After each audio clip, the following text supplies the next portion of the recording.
relação profissional-paciente, também é muito importante que a gente tenha uma horizontalização do nosso olhar. Então, muitas vezes a gente sair da nossa cadeira grande, sentar ali do lado do paciente, olhar ele olho no olho, conversar com ele, explicar direitinho, isso é extremamente importante para os nossos pacientes. Ter uma escuta ativa. Então, o que os estudos mostram é, quando os pacientes são interrompidos, quando eles não podem contar a sua história, eles ficam muito insatisfeitos. E tem alguns estudos que mostram que a gente costuma interromper nossos pacientes nos primeiros 20 segundos de atendimento. Então, mais normal, quando ele começa a falar, a gente já vem com a nossa verdade, com a nossa expertise, já sei o que você tem, é assim, assado, assado. E não deixa o paciente falar. E nenhum paciente é igual ao outro, você não escutou a história dele. Então, é extremamente importante que a gente tenha a orelha maior do que a boca, principalmente nesse primeiro contato, para que a gente possa escutar o nosso paciente, entender a história dele, entender as crenças, as demandas que ele vem, para que a gente possa fazer o nosso tratamento ser mais efetivo. Seja empático, se coloca no lugar do seu paciente, imagina tudo que ele já escutou, quanto chateado ele está, qual a expectativa dele, quanto preocupado está a família, nossos pacientes com escoliose normalmente vêm com mãe e pai, às vezes vem até avó e avô, então vem muita gente querendo realmente saber dessa criança, desse adolescente, como ele está, qual é o prognóstico, então é muito importante essa nossa empatia. A gente também sabe que falta de empatia gera insatisfação dos nossos pacientes. E tem uma boa aliança terapêutica, então por vezes a gente quer já colocar os nossos pensamentos à frente, ou já falar um pouco mais sobre o que a gente acha, e muitas vezes vai em oposição ao que os nossos pacientes acham. Então a gente tem que ter muito cuidado, muita calma, para que primeiro a gente conheça esse paciente, para que ele tenha uma confiança no seu trabalho, para que depois a gente vá mostrando por onde nós achamos que vai ser o melhor caminho para ter o sucesso terapêutico com ele. Então, como se comunicar?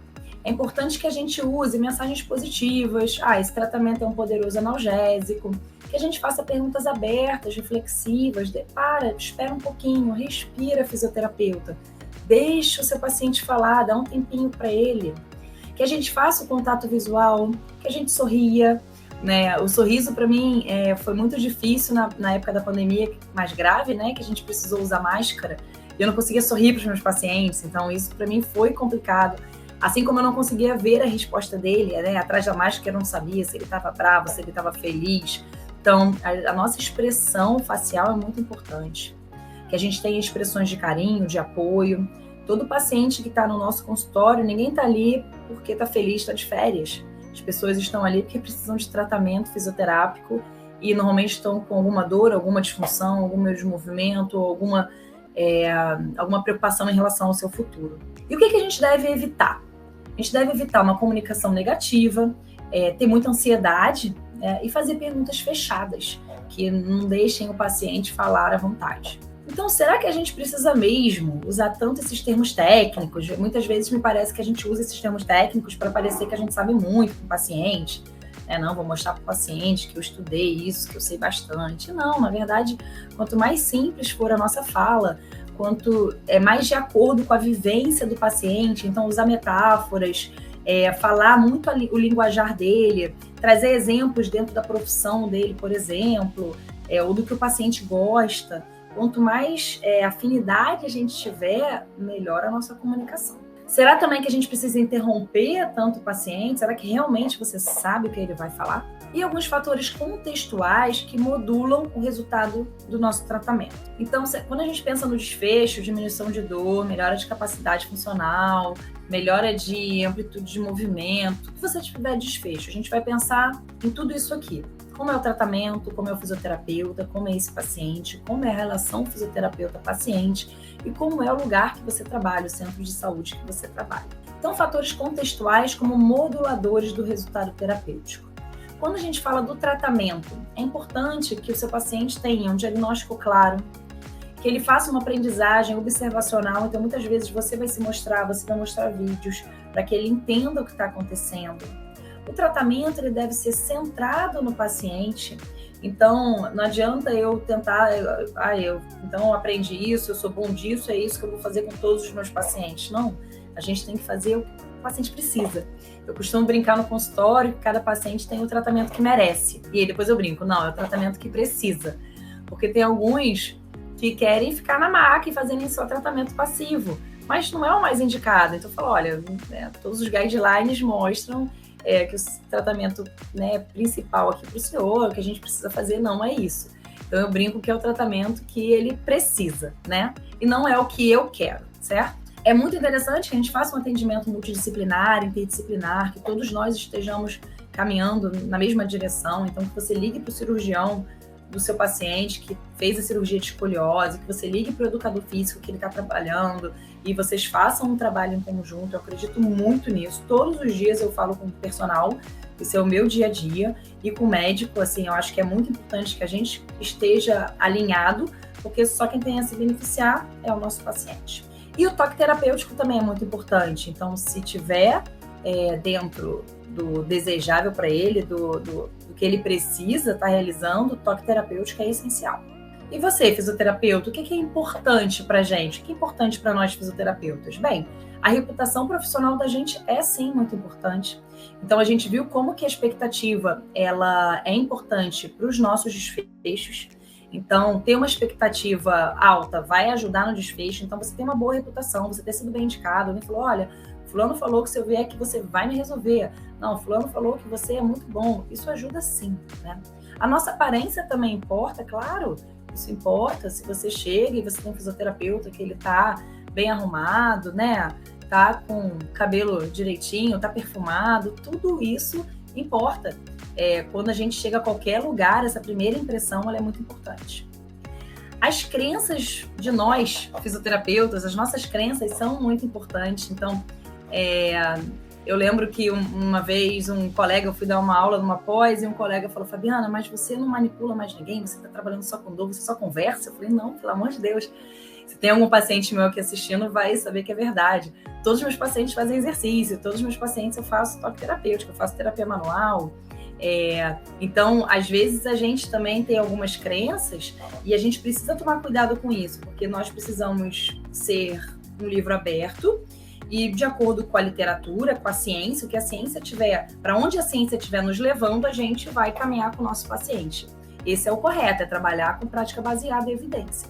Então, cuidado com as suas crenças, não, isso aqui que vai dar certo, eu acredito nisso, mas já tem alguns estudos que mostraram que não é tanto assim, você não acha melhor pensar, não, é isso mesmo, vai ser isso. A gente precisa tomar muito cuidado com as nossas crenças também. E o nosso comportamento, então é muito importante que a gente tenha um bom comportamento de uma maneira geral, que a gente seja educado, que a gente seja gentil. Acho que isso são coisas que vêm de berço, mas de repente se não vieram, se a gente não tem isso tão aflorado, é importante que a gente treine. Que a gente treine essa habilidade de ser educada, de ser cordial, de ter um sorriso no rosto, porque tudo isso impacta sim no nosso tratamento. E o paciente? Então, o que vai ser importante ali para ele? Quais são os moduladores para o desfecho dele? Então, a expectativa, se ela é positiva ou negativa, a gente já viu. As preferências do paciente, então vão ter pacientes que vão ter preferências por tipos de tratamento, e a gente sabe que também faz parte aí da PBE, e se tiver, se a gente tiver isso como comprovação científica, a gente sim pode estar utilizando as preferências dele. É importante a gente falar, olha, o que você já fez de fisioterapia? Deu certo? O que deu certo? O que não deu certo? É muito interessante, porque a gente já sabe como que esse paciente se comportou perante o tratamento. E a gente sabe, sei lá, aqui não deu certo, por aqui deu certo. Isso é bem interessante. As experiências prévias que ele já teve, então, olha, eu já fiz gelo pra caramba e não melhorou. Olha, já fiz esse exercício, não gosto, não me sinto bem. Olha, fiz isso aqui e deu super certo. Experiência prévia é muito interessante também. A condição musculoesquelética dos nossos pacientes também é importante a gente saber como que ele está. E sexo e idade, né? Então, a gente sabe que a idade do paciente, a gente tem pacientes que têm algumas doenças, né, que tem prevalência maior no sexo feminino, no sexo masculino. Tem pacientes que vão ter mais doenças quando crianças, outros meia idade, outros quando idosos. Então, isso tudo também vai ser importante. Em relação à relação fisioterapeuta-paciente, então a gente falou de aliança terapêutica, e dentro da aliança terapêutica é muito importante a comunicação verbal e a comunicação não verbal. que a gente vai estar tendo com o nosso paciente. Eu dei o exemplo da máscara, né, que é uma comunicação não verbal. Então, a maneira que a gente fala com os nossos pacientes, ela vai ser extremamente importante. E o lugar que você está atendendo, ele também é muito importante. Como que é esse lugar? Ele tem uma boa arquitetura, ele é um lugar arejado, ele é iluminado, ele tem um cheirinho bom. Isso tudo vai impactar, tá? O ambiente que você tá, o design, se é uma maca que se a maca é muito estreita ou se a maca é mais confortável, um pouquinho mais larga, dá segurança para esse paciente. Então, olha que interessante, quando a gente fala de modulação aí do efeito perante esses fatores contextuais. Aqui a gente tem desordens musculoesqueléticas, então lá em cima são pacientes que estão com muitas desordens musculoesqueléticas, lá embaixo eles estão com poucas desordens musculoesqueléticas, né? Pouca dor ali. E aí, ao longo do tempo, o tratamento vai acontecendo. Então, o que a gente observa aqui? O efeito do tratamento é essa linha do meio aqui, ok? Quando a gente está dentro de um contexto positivo, então, quando a gente tem esses fatores contextuais positivos, olha como a gente diminui, né, a dor e as lesões aqui musculoesqueléticas ao longo da sessão.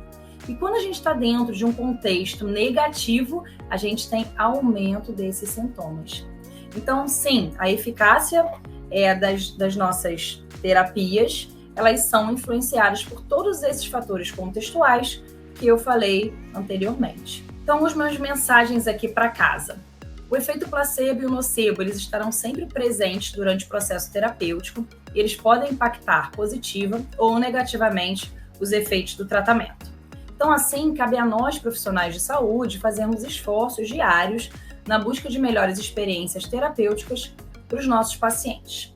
Então, a gente precisa saber mais como as mensagens na saúde afetam nossos pacientes.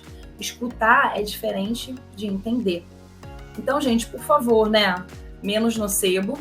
Vamos ficar atentos em relação a isso. Eu sei que não vai ser fácil, não é fácil para mim. Eu ainda estou nesse processo de aprendizagem aí junto com vocês. E aí eu deixo essa frase aqui, que eu gosto muito do Jung, que é: conheça todas as teorias, domine todas as técnicas, mas ao tocar uma alma humana, seja apenas outra alma humana. Muito obrigada.